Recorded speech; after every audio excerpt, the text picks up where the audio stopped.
Switch to the Catalog view and open the metadata for the CRLA Map 1 GR image. Read the description and then copy the credits section.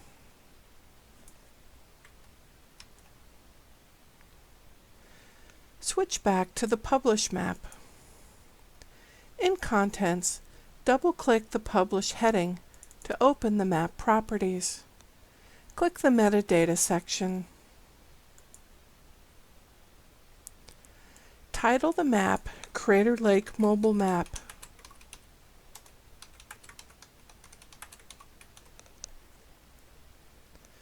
Scroll to the Credits section and paste the visitor map credit.